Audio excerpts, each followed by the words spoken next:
dividing polynomials.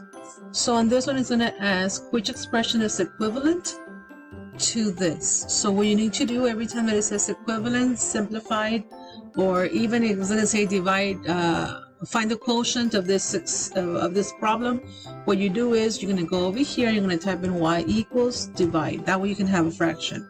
And just type it in exactly the way it is. 4x squared minus 24x plus 35.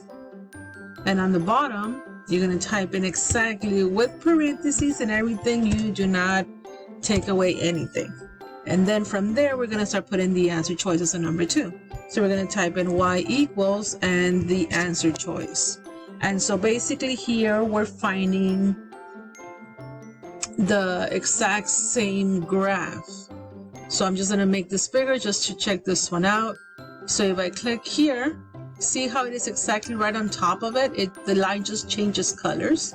That is our main goal. So we found our answer. Let me just show you something that is not the answer. That way you can know. 2x plus 12. See how on this one, look at the graph. It's over here and not over here.